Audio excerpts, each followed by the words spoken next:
एक बार ना मैंने एक बुक में लाइन पढ़ी थी कि it is better to wear out than to rust out. मतलब सोचते रहना, करें ना करें, करेंगे तो क्या होगा, नहीं करा तो क्या होगा, उससे अच्छा है कर डालो।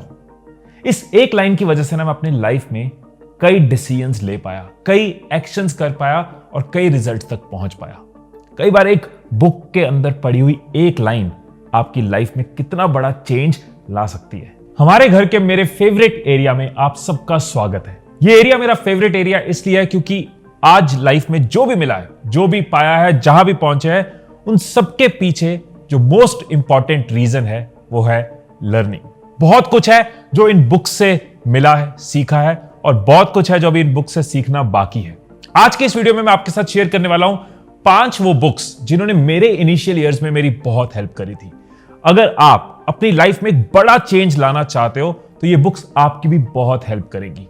ये कोई कॉम्प्लेक्स बुक्स नहीं है, बहुत डीप वाली बुक्स नहीं है। ये बुक्स उनके लिए भी है जिन्होंने अभी रीडिंग की हैबिट नई डाली है। जो अभी बिगनर्स हैं उनके भी ये बुक्स बहुत काम आएंगी। तो जानते हैं कौन सी है वो 5 बुक्स। 2013 में जब मैंने YouTube चैनल नया शुरू किया था तो उस टाइम पे ना बहुत सारे डर भी थे माइंड में। कई बार तो कॉन्फिडेंस आता था कि सब कुछ ठीक रहेगा और कई बार डर भी लगता था। उस टाइम पे इस बुक ने मेरी बहुत हेल्प करी और आपकी भी बहुत हेल्प करेगी। किस चीज में?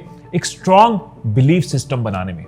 बहुत बार ना हम अपनी इंटेलिजेंस को अंडर एस्टिमेट करते हैं। बहुत बार हमें लगता है हमारे अंदर कॉन्फिडेंस नहीं है, खुद पे डाउट करते रहते हैं। ये बुक आपकी हेल्प करेगी कि कैसे स्ट्रॉन्ग बिलीफ सिस्टम बना के आप अपने किसी भी गोल को अचीव कर सकते हो, कैसे राइट लोगों के साथ आप एसोसिएट हो सकते हो, सक्सेसफुल लोग कैसे सोचते हैं ये बुक आपको बताएगी, और कैसे नेगेटिव चीजों में अपने एटीट्यूड को बचा के रखना है।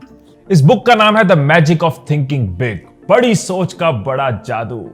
ये सिर्फ आपकी सोच को बड़ा नहीं करेगी, ये बुक आपके रिजल्ट्स को भी बड़ा करेगी, आपके कॉन्फिडेंस को एक अलग लेवल पे लेके जाएगी। अब जब मैंने ये बुक पढ़ी मुझे लाइफ में बहुत सारे डिफरेंस नजर आए, एक्शंस में डिफरेंस नजर आया, रिजल्ट्स में डिफरेंस नजर आया, एंड सबसे बड़ी बात थिंकिंग और कॉन्फिडेंस में डिफरेंस नजर आया। अब मेरे मन में सवाल था कि नेक्स्ट चीज क्या ढूंढी जाए, क्या ऐसा किया जाए कि एक्शन करने ना पड़े, एक्शन हो जाए, एक्शन करने ना पड़े, एक्शन हो जाए। और वो जवाब मिला मुझे अपनी दूसरी बुक जो मैं आपको शेयर करना चाहता हूं। जब कोई चीज हमारी आदत में होती है ना तो हमें वो करनी नहीं पड़ती, वो हो जाती है। करनी नहीं पड़ती, वो हो जाती है। इनफैक्ट अब देखो, जब लोग अपनी आदत डिस्कस करते हैं, कोई कहता है मुझे सुबह जल्दी उठने की आदत है, कोई कहता है मुझे लेट तक सोने की आदत है। उठना नहीं पड़ता, आदत है, राइट? उठा नहीं जाता क्योंकि आदत है। इनफैक्ट किसी भी सक्सेस को पकड़ के अगर आप उसको तोड़ने की कोशिश करोगे ना, किसी इंसान का सक्सेस पकड़ो, तोड़ो, आपको नजर आएगा कई सारे गोल्स हैं। गोल्स को भी तोड़ने की कोशिश करो, आपको नजर आएगा पीछे कई सारे एक्शंस हैं। अब अगर आप एक्शंस को तोड़ोगे ना तो आपको नजर आएगा पीछे बहुत सिंपल सी चीज है, बहुत सिंपल सी चीज जो एक्शंस करवाती है, वो है हैबिट्स, वो है आदतें, जो किसी भी सक्सेस का रास्ता जो है वो आसान कर देती है। क्योंकि जब किसी चीज की आदत होती है तो वो चीज करनी नहीं पड़ती, हो जाती है। मेरी सेकंड बुक है द पावर ऑफ हैबिट। ये मेरे पास हार्ड कॉपी नहीं है क्योंकि मैंने ये किंडल में पढ़ी थी। द पावर ऑफ हैबिट, ये बुक आपकी विल पावर इंक्रीज करती है। ये बुक आपको बताती है हैबिट्स के पीछे की साइंस, कि एक हैबिट कैसे बनती है, माइंड कैसे वर्क करता है। ये बुक आपकी हैबिट्स को इंप्रूव करेगी, आपके हैबिट्स के पैटर्न आपको समझाएगी, चीजें आपकी आदत में आ जाएंगी, उसके बाद आपको करना नहीं पड़ेगा, हो जाएगा। अब 2016 के आसपास चैनल अच्छा चल रहा था, मुझे भी बहुत मजा आ रहा था, क्रिएटिवली मैं बहुत खुश था, मेरे साथ जुड़ी ऑडियंस बहुत खुश थी। लेकिन माइंड में कुछ सवाल भी आने शुरू हुए कि अब ग्रो कैसे करना है, इसको एक्सपैंड कैसे करना है, इस विजन को बड़ा कैसे करना है। टीम चाहिए होगी, रिसोर्सेज चाहिए होंगे। तो समझ आया कि फाइनेंस इंपॉर्टेंट है। एक फियर भी आता है मन में, नेचुरल है कि यार कल को अगर यूट्यूब बंद हो गया तो क्या सब कुछ दोबारा से बिल्ड करना होगा। तो एक लाइन क्लियर होनी शुरू हुई कि बचपन से जो सुन रहे हैं ना कि पैसा मोह माया है, हाथ की मैल है, ये हाथ की मैल नहीं है, ये हाथ का बहुत इंपॉर्टेंट टूल है। ये ग्रो करने के लिए बहुत जरूरी है, अपने पोटेंशियल को एक्सप्लोर करने के लिए बहुत जरूरी है।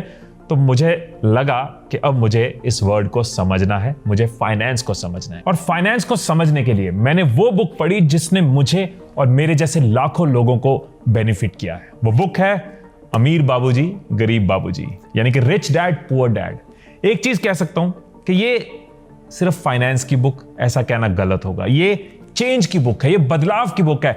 आप फर्स्ट पेज पे जो भी होगे ना, जब इसके 350th पेज पे पहुंचोगे आप बदल चुके होगे, आप कोई और होगे।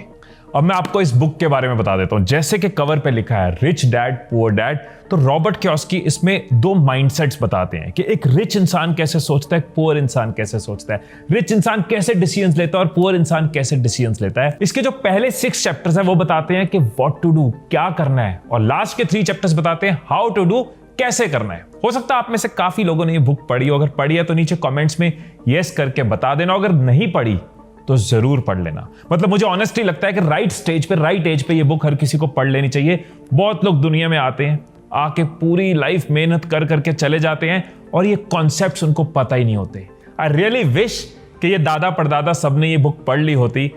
अगर उन्होंने नहीं पढ़ी तो हम लोग तो पढ़ें और आने वाली जनरेशंस को सुधारें।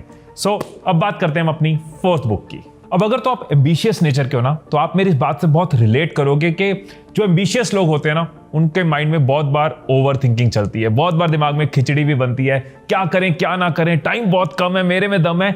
बहुत सारे टाइम प्लानिंग में, इन चीजों में वेस्ट हो जाता है। तो जो 4th और 5th बुक मैं आपको बताने वाला हूं ना, ये बहुत मैजिकल बुक्स हैं, ये बहुत पावरफुल बुक है, ये आपकी लाइफ में जादू करेंगी। तो जो 4th बुक है,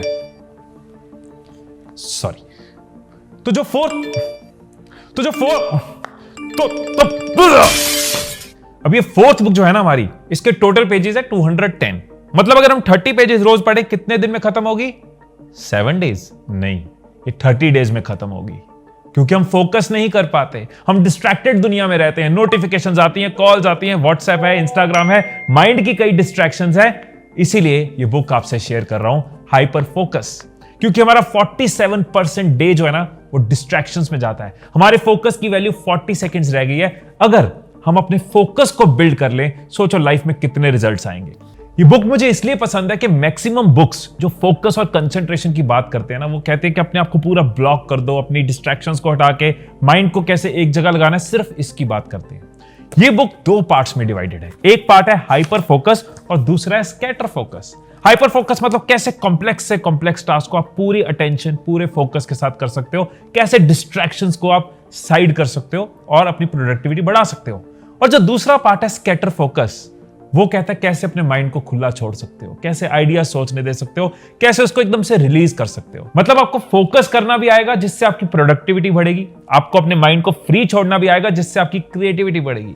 इट्स लाइक क्लास का वो टॉपर जो पढ़ाई भी बहुत अच्छे से कर रहा है लेकिन अपनी जिंदगी जी भी रहा है। 2020 में जब कोविड आया, फर्स्ट लॉकडाउन एक शॉक था सबके लिए। पूरी दुनिया हिल गई थी, कई लाइव्स जा रही थी, कई तरह की नेगेटिव न्यूज आ रही थी और इस बीच कई तरह के बिजनेस लॉसेस भी हो रहे थे। हमारा भी लाखों का लॉस हुआ क्योंकि कई इवेंट्स कैंसिल हुए, कई टिकट्स हमने रिफंड करी। अब इस टाइम पे मैं कुछ ऐसा पढ़ना चाह रहा था जो मुझे ज्यादा मैच्योर बनाए, ज्यादा पीसफुल बनाए, मेरे को ज्यादा स्टेबल बनाए। तो जो बुक मैंने पढ़ी वो बुक मैं आपको रिकमेंड करनी चाहूंगा। मुझे बहुत अच्छा लगा इस बुक को पढ़ के, क्योंकि सिंपल सा फंडा है कि जो पास्ट है ना, वो सिर्फ एक थॉट है, राइट? वो बीत चुका है, वो हमारा सच नहीं है, लेकिन हम उसको कई बार जी जी के परेशान होते हैं। जो आने वाला फ्यूचर है वो भी हमारे थॉट्स में है, वो भी सच नहीं है, लेकिन कई बार उसके बारे में सोचते रहते और परेशान होते रहते हैं। सच क्या है? अगर पास्ट थॉट्स में है, फ्यूचर थॉट्स में है, तो सच तो सिर्फ एक ही चीज है, वो है हमारा present, now, power of now. अगर हम आज की पावर को समझ लें, अगर हम नाउ की पावर को समझ लेना, तो हम बड़े से बड़े गोल को मुस्कुराते हुए अचीव कर सकते हैं। अगर हम समझ लें कि आज कितना वैल्यूएबल है, प्रेजेंट को जीना कितना जरूरी है, तो हम मुस्कुराते हुए, हंसते हुए अपनी जिंदगी में बड़ी से बड़ी प्रॉब्लम सॉल्व कर सकते हैं, बड़े से बड़े गोल को अचीव कर सकते हैं। सो ये थी वो 5 बुक्स जिन्होंने मेरी लाइफ में बहुत कंट्रीब्यूट किया। तो मेरा मन किया कि मैं आपके साथ भी शेयर करूं, सो दैट आपकी लाइफ में भी वो एक इंपैक्ट क्रिएट कर पाए, आपको बेनिफिट दे पाए। अब इस चेन को ना आगे बढ़ाते हैं। नीचे कमेंट्स में कोई एक बुक आप जरूर सजेस्ट करो जो आपके लिए लाइफ चेंजिंग रही है, सो दैट दूसरों को भी और सजेशंस मिल पाए और बुक्स के बारे में पता चल पाए और मिलकर हम एक बड़ा चेंज, बेटर चेंज क्रिएट कर पाए। और अगर आपको रीडिंग की हैबिट नहीं है तो इन बुक्स में से कोई एक बुक चूज करके आज से रीडिंग की हैबिट डाल लेना। मैं आपको बता रहा हूं, ये एक आदत आपको एक डिफरेंट ह्यूमन बना देगी। ये बुक्स के साथ अगर दोस्ती कर लोगे ना, ये बुक्स जिंदगी भर दोस्ती निभाती हैं। तो इस दोस्त के कहने पे इन दोस्तों के साथ दोस्ती कर लेना, लाइफ में बहुत बड़ा चेंज आएगा। फिर मिलेंगे अगली वीडियो में, तब तक खुश रहिए, खुशियां बांटते रहिए, and I love you all.